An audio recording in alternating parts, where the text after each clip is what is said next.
So today we are finally unboxing Scarface 1920. It took us way longer than average to receive this package, but it's finally in the mail, so let me shut up and let's start unboxing.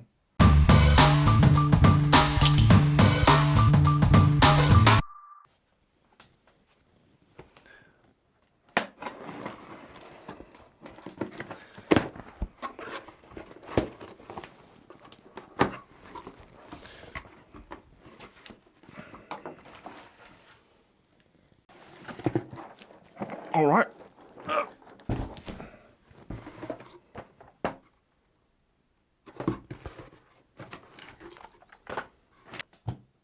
So one thing I was doing was reading the comment section, and I saw a lot of people reacting that they didn't receive what they ordered or they received more than they ordered. Well, it's been a while and I'm not really so sure I backed the enforcers. It could have been a stretch goal, so I'll correct it in the edit if I'm wrong.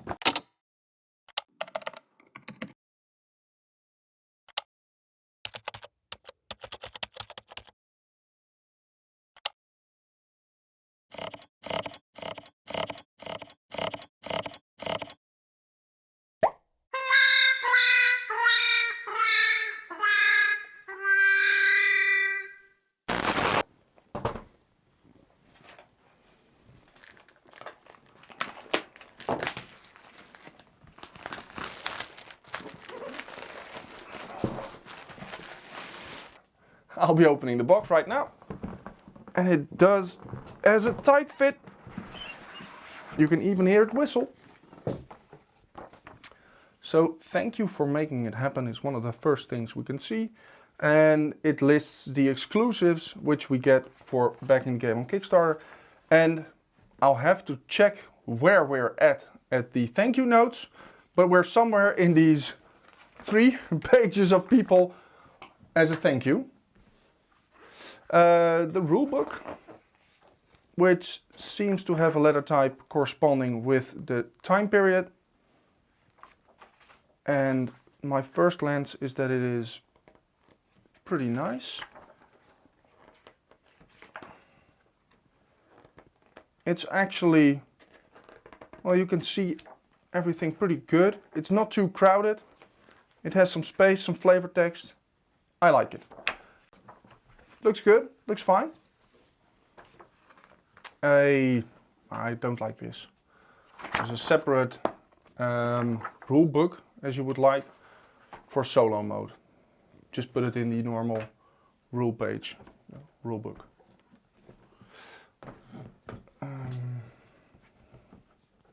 I'll put the box aside and let's check the map.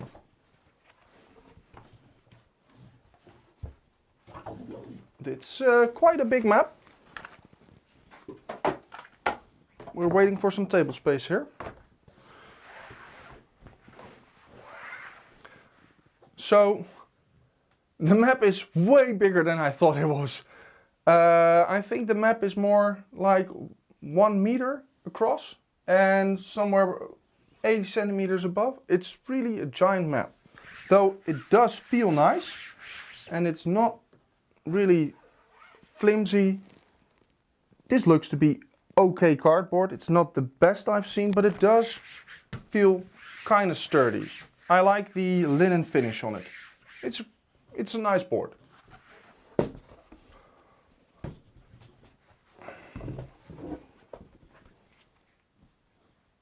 Back into the box.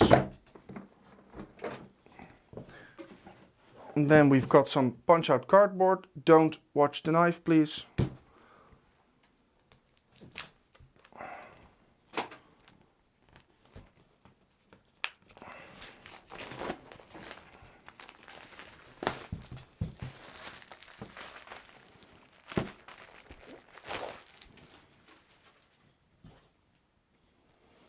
All right, so the punch-out cardboard. Well, looking at it, I don't know how well you can see it, but yeah, well, you can already see it a bit. It's a bit, of course, there are big pieces of cardboard, but it's pretty flimsy. Let's punch something out. It does look straight, that's a good thing. And it does look quite compressed, so it's actually better than I thought. Okay, I can live with that. I can like that. Let's see what we have here. So we've got some buildings, some money, different types of bills, more money, and we've got some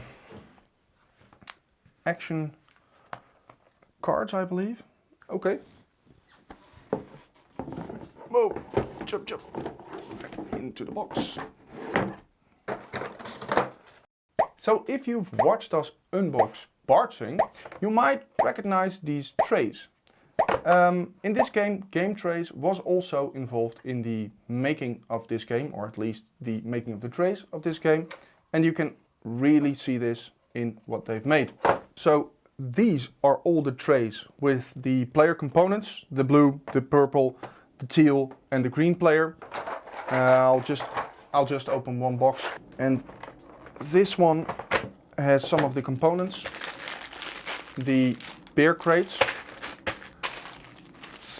and the guns.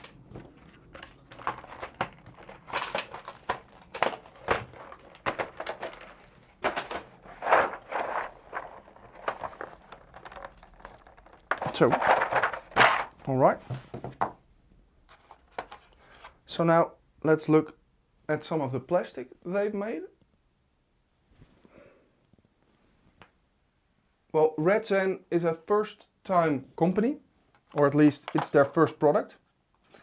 And to be fair, the models do not have the best art, and they aren't the hardest to make, I believe. But I think they're pretty clean, and I think that's good. Oh, a car, just a simple car, but it has good, clean cuts. And the same for these guys. It's just good, clean, nothing special, but it is better. It isn't that flimsy. It feels good. It feels sturdy.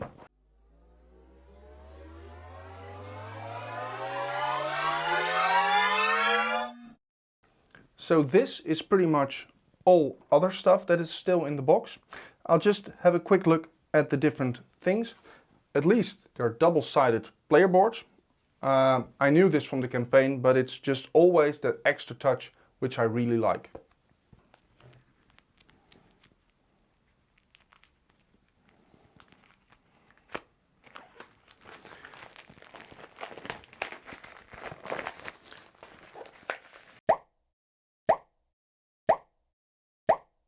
So as you can see, all player boards are the same. It's good to see that I finally backed a game which is not asymmetrical. It's also nice to have a game which is just quite the same. All characters have the same abilities, the same stances and the same extra bonuses they can unlock. It's just some visual aid which keeps them apart. Let's open some job cards.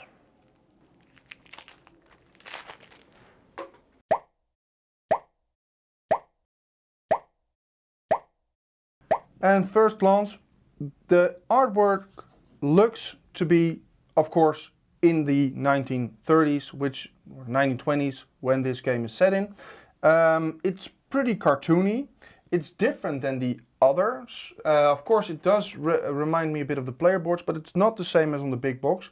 I like the artwork, though I'm not really sold on it. And judging at the thickness of the cards, they are really flimsy, they're really thin. They do have a linen finish, which is nice, but I won't try and bend them because I think once bent, they will never bend back.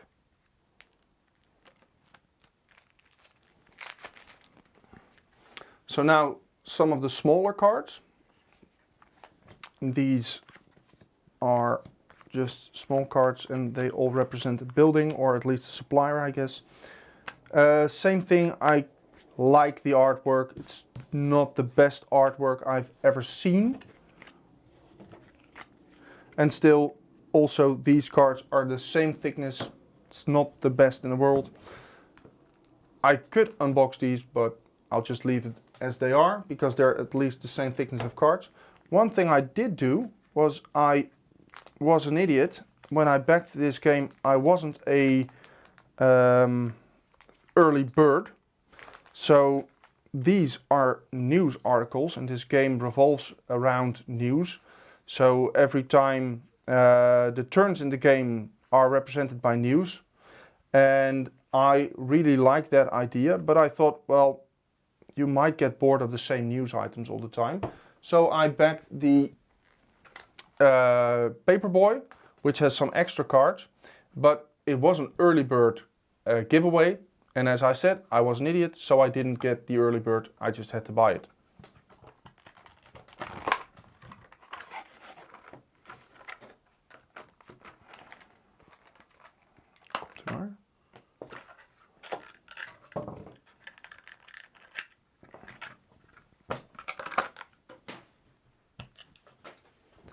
So it comes with its own little mini. Again, it's okay. It's not the best in the world, but it's okay. It's clean, at least. And some extra news cards for the game.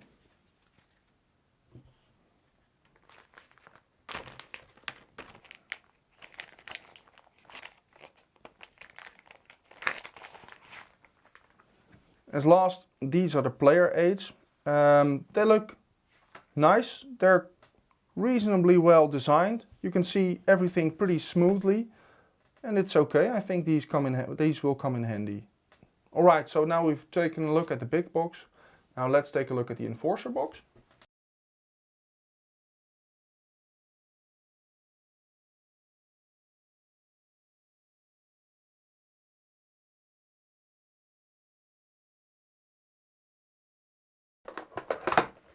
So let us check.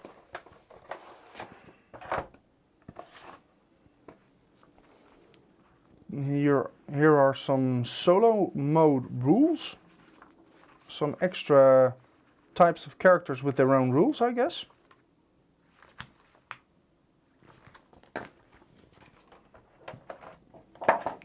Some punch-out cardboard. Some extra plastic characters. And these have rings. Oh, and I do like this. It's just a minor detail. It's just a minor detail, but these are not command rings. These generally go with the piece of plastic. So if you are a painter, these are much better for your minis because they don't scratch the paint off the surfaces. I really like these rubbery ones, not the hard plastic ones. So this isn't too much. The Enforcer expansion is just some extra cards for the players, some extra minis, and some extra, what was it? And some extra punch-out cardboard. So it's not a whole big of a deal. It is what it is. So of course, we'll try and get it to the table as soon as possible. But the thing is, we are working on a lot of projects at this moment, and there are a lot of games that just haven't hit the table yet. If this video hits 30 or more likes, we will get the game to the table in the next 2 weeks, and within 2 extra weeks, we will produce a video on it. So, with that said, thank you for watching, and we'll see you in the next video.